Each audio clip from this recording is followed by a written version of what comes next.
Welcome.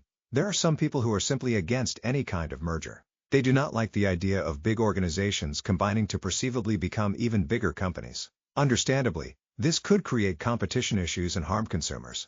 Lately, the combinations have not been harmful to consumers at all. The harm has been to the investors in the companies and the organizations themselves, as the one factor that people who oppose mergers for political reasons often fail to consider. There is always a chance the market moves away from the new entity.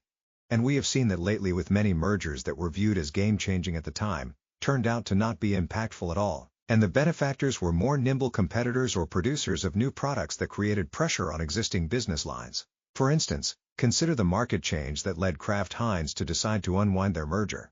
There will be people who simply want to oppose any mergers for personal interest rather than an actual evaluation of what the realities of the mergers could be or the underlying economics or trends. Parroting the same talking points is really unhelpful other than to give fodder to media partners.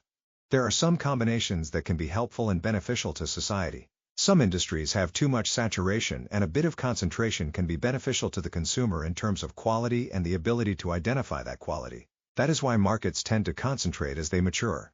I think it is important to look at each transaction objectively and economically. Not all mergers are good or bad.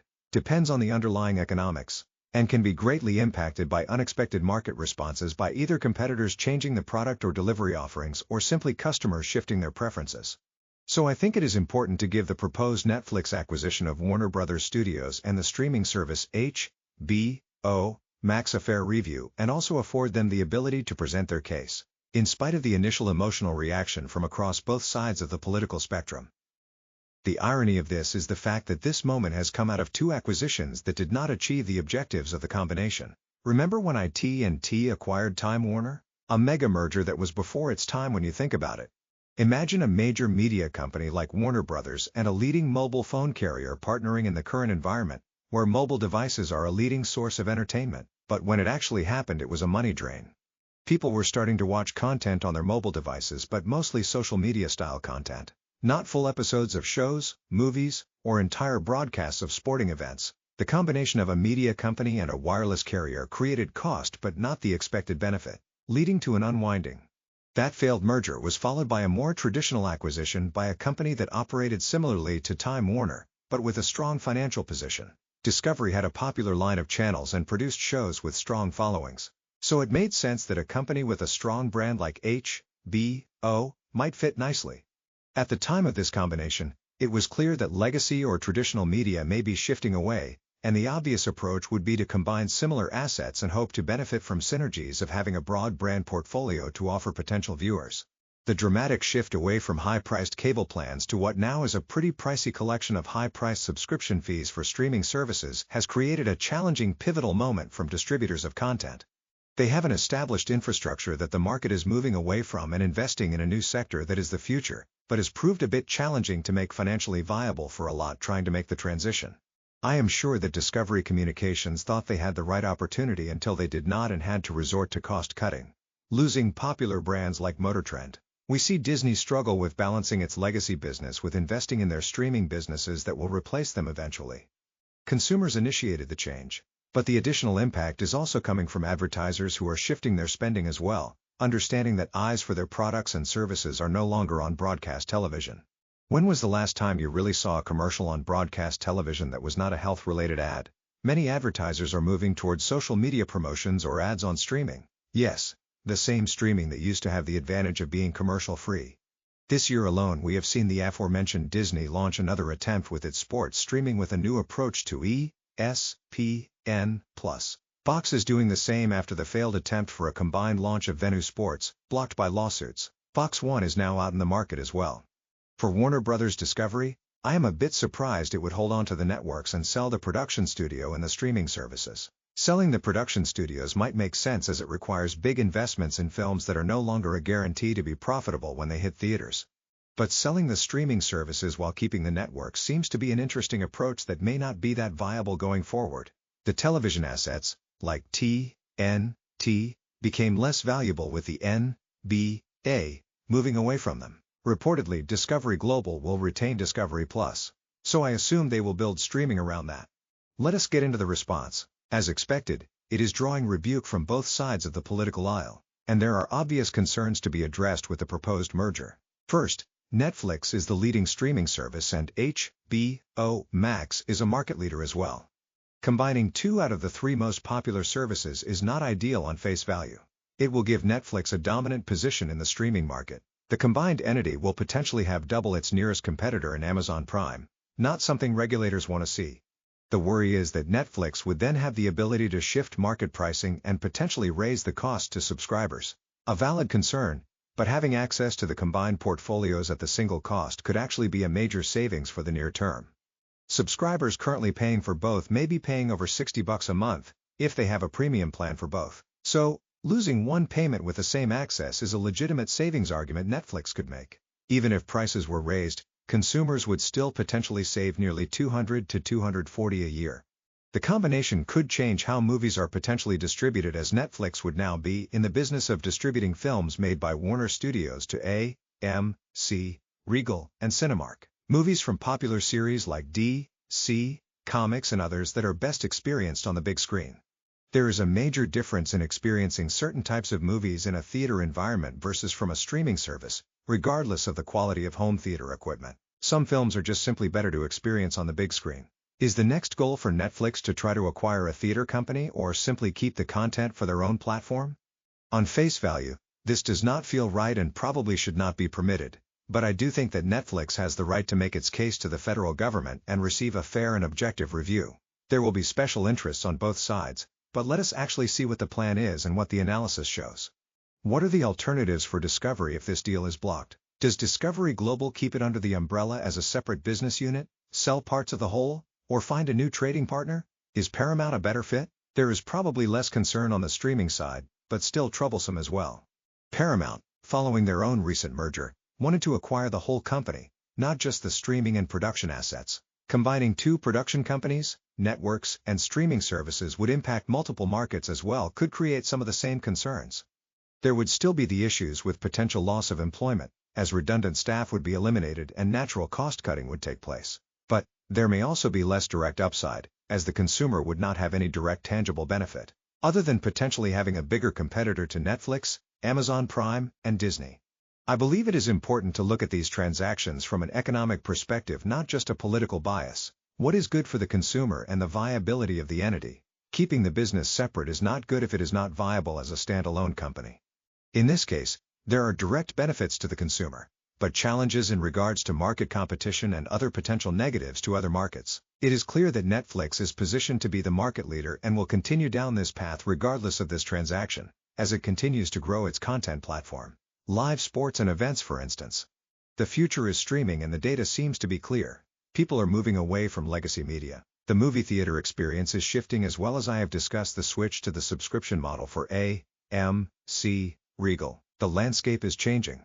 Just like when AT&T bought Time Warner, we may look at this merger and say it did not turn out like expected, or maybe it will turn out to be successful like when Comcast acquired Universal. It is a bit too early to tell. Let us give Netflix a chance to explain itself and their view of the deal. It is only fair. The Democratic Party has been throwing spaghetti on the wall and hoping they could find an issue that they would have a message that could resonate with the public. Could not trust them on foreign affairs. Could not trust them on immigration, public safety, or lawfare. They have been greatly exposed for their schemes to circumvent the public dollars to pet projects and organizations that would in turn donate to their campaigns. Billions in waste, fraud, and corruption have been tied to programs and organizations they have championed. So they have not been a trustworthy group at all. And they want to do everything but come clean and acknowledge their deceit about the Biden years, the economic impact of that era, and their blatant dishonesty since then. But they have found some ground on trying to shift the discussion over affordability away from the inflation they created with the green energy policy that shifted our energy costs and markets, and the all too common trends of raising the cost of living across every blue state in America. They simply have focused on deflecting blame to the tariffs and say, look, this is causing your affordability issues, despite the impact on inflation being quite manageable in the short term. Aiding their deceit is the lack of pushback from Republicans. How should Americans view the affordability issue? My problem with Republican politics at times is the fact that they struggle to articulate messages when they are in the right. They allow opponents to provide convoluted attacks and are not countering them properly with actual facts. Calling the issue a hoax and scam is not entirely true. The politics used to deflect blame is a clear hoax and another scam used to confuse the American public who may be lacking in economic literacy to understand how markets are priced. But I think it is important that Republicans discuss with the American people how their policies have impacted the pricing issues, comparing the year-over-year changes, good or bad, and how the policies that will make the actual impacts were passed this year and take effect next year. Democrats know that next year will be potentially positive for Americans, so they have to try to use this issue in the period where there still is an impact lag, the gap between when policies actually take effect and when they are passed. Now, they have to be upfront about the real concerns over the tariff impact, as tariffs can increase cost, even if there are benefits in terms of trade rebalancing and level-setting manipulated markets. Some people do not care about long-term consequences if they save a penny today. It would be in their best interest to discuss how the tariffs may impact market prices slightly, but the tax relief should more than blunt the impact. Also, the fact that data showing a shift in supply chain strategy will mitigate the overall tariff impact. There are still a number of people who simply hear something on the news and do not understand it beyond what the broadcaster wants them to believe or view the topic. This is not an issue with just those from the nightly news era. Social media viewers have the same patterns. So, I think it is important to not expect people to automatically understand your positions, but to go out and message them. There are so many political actors that are trying to mislead the public. Cut the biased press out and speak to the American people. How Americans work will always be impacted by changes in technology. That is something people cannot avoid when they want to work smarter and not harder. The issue is that employers are starting to like the fact that automated processes come with some perks. Automated processes done by artificial intelligence do not need bathroom breaks, lunch breaks, and especially smoke breaks. They also do not ask for raises, although the increased cost of electricity due to the data farms add to the bill. There is a real concern that artificial intelligence is going to cost a good amount of people their jobs, and it already seems to be occurring. How worried should workers who are performing repetitive tasks be that they may be out of work soon? The concern is always there for those in the moment who will be impacted by technology changes. But the reality is that technology always changes how Americans and the rest of the world works. Technology shapes every facet of societies and their economies. The reality is that artificial intelligence will change how we work, but may create a number of opportunities that will replace the current ones that will be lost. We must remember that every technological shift created unforeseen careers that people did not expect. Innovation and social changes create career paths for people that are unpredictable. People losing opportunities in one area will find others to contribute. That is always the case. Adversity can breed opportunity and the perseverance to make it come to fruition. So, I get the concern about the numbers of layoffs and canceled positions that big tech has announced, and the anxieties some may be directing towards artificial intelligence. I also believe that it will be positive, and people who embrace it instead of fearing it will thrive, while the others will become wards of the state. When people try to make you fear new technology, you should always ask what is their motive and why. There was a social media clip where a talking head stated that Republicans are obsessed about ensuring that there is no single person that receives unfair benefits, and Democrats are concerned about everyone getting support even if people get something for free. The expected naive liberal sentiment. The cost of fraud, waste, and abuse depletes funds from the people that truly need help, and increases the burden on the hard-working people who generate the funds that are used to support those in need. The government is not some benevolent entity that gives to people in need. They take from people who work hard and earn income to support those who either are unable to work or people who are too lazy to earn a living. What is given to one is taken from many others.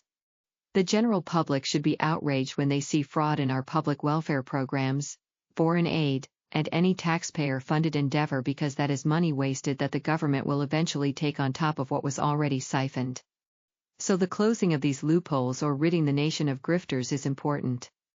I think we can be compassionate and also have common sense. I think we should help those who are truly in need and who cannot help themselves. But I firmly stand against giving to able-bodied people who simply want to stay home, play video games, and waste away on the public's dime.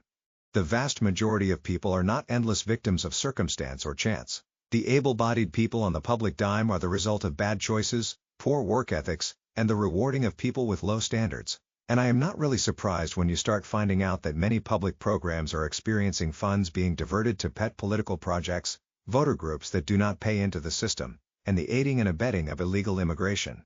For quite some time, We have seen politicians on the left treat the government like their slush fund from green energy projects where they eventually have a direct benefit. We have seen public dollars spent not on those who truly need it or communities that it was earmarked for, but on grift and subsidizing the social ills that we should be mitigating. Our social programs need to be effective, but more importantly efficient and sustainable. Otherwise they will not really deliver the desired effect, and they should not remove the incentive to earn a living to contribute to society rather than be a taker. The fraud we are seeing in Minnesota, with U.S. aid and other programs is deplorable. The politicians who allowed this fraud to happen stole from the American public, plain and simple. Thank you for experiencing this episode of the Christopher Peter Review. Your viewership is appreciated and valued. Please follow the Christopher Peter Review on social media and continue to visit www.crcreview.com for new episodes of the Christopher Peter Podcast and the CRC. Thank you once again. Until next time.